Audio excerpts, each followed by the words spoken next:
بسم اللہ الرحمن الرحیم الحمد للہ رب العالمین والصلاة والسلام علی اشرف الانبیاء والمرسلین نبینا محمد وعلی آلہ واصحابہ اجمعین۔ معزز سامعین کرام، زندگی میں 4 اعمال کو مت چھوڑنا جن کا حکم ہمیں رب العالمین نے دیا۔ نمبر 1، شکر کو مت چھوڑنا، یعنی ہر وقت اللہ تعالیٰ کا شکر ادا کرتے رہنا۔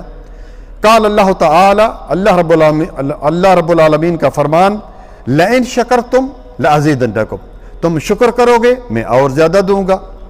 سورۃ ابراہیم آیت نمبر 7، اور اس طرح سورۃ البقرہ اس کی آیت نمبر 153 میں فرمایا وشکروا لی، میرا شکر ادا کرو۔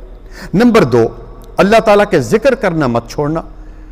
قال اللہ تعالی، اللہ رب العالمین کا فرمان، فاذکرونی اذکرکم، تم مجھے یاد کرو یعنی تم میرا ذکر کرو میں تمہیں یاد کروں گا۔ سورۃ البقرہ آیت نمبر 153۔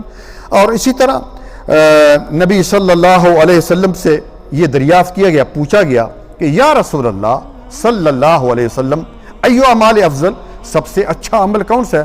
فرمایا ان تفارق الدنیا ولسانک رطب من ذکر اللہ، کہ جب تم دنیا سے رخصت ہو، جب تمہاری موت آئے تو تمہاری یہ زبان اللہ تعالیٰ کے ذکر سے تر ہو، اللہ تعالیٰ کے ذکر کر رہی ہو۔ نمبر 3، دعا کو مت چھوڑنا، دعا کرتے رہنا چاہیے۔ قال اللہ تعالیٰ فی سورۃ الغافر یا سورۃ المومن کی آیت نمبر 7 میں اللہ تعالیٰ نے فرمایا، کیا فرمایا کہ وقال ربکم ادعونی استجب لکم، کہ تمہارے رب کا فرمان ہے مجھے پکارو، مجھ سے دعا کرو، میں ہی تمہاری دعا کو قبول کرتا ہوں۔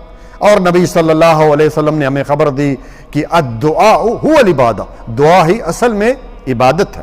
یہ 3 ہو گئی۔ نمبر 4، آخری چیز، استغفار کرنا نہ چھوڑنا۔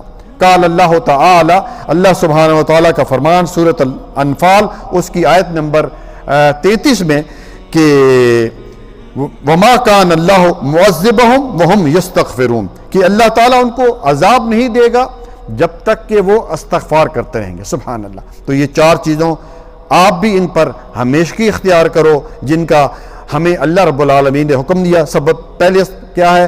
شکر کرنا، ہر وقت اللہ تعالیٰ کا شکر کرتے رہنا چاہیے۔ دوسری چیز، اللہ تعالیٰ کا ذکر کرتے رہنا چاہیے۔ تیسری چیز، اللہ تعالیٰ سے دعا مانگنی چاہیے۔ یاد رکھیے غیر اللہ سے دعا مانگنا بہت بڑا شرک ہے۔ اور چوتھی چیز، ہمیشہ جو انسان استغفار کرتا رہے۔ اور اللہ تعالیٰ نے بھی قرآن کریم میں کیا فرمایا؟ سورۃ نو آیت نمبر 10 اور 11 اور 12 میں فَقُلْتُ اسْتَغْفِرُوا رَبَّكُمْ إِنَّهُ كَانَ غَفَّارًا يُرْسِلِ السَّمَاءَ عَلَيْكُمْ مِدْرَارًا وَيُمْدِدْكُمْ بِأَمْوَالٍ وَبَنِينَ وَيَجْعَلْ لَكُمْ جَنَّاتٍ وَيَجْعَلْ لَكُمْ أَنْهَارًا۔ 6 چیزیں اس میں بتائی ہیں، 6 فائدے ملتے ہیں۔ اللہ تعالیٰ سے دعا ہے کہ اللہ تعالیٰ ہمیں ان اعمال پر بیشی کی توفیق عطا فرمائے۔ جزاکم اللہ خیراً، بارک اللہ فیک۔ السلام علیکم ورحمۃ اللہ وبرکاتہ۔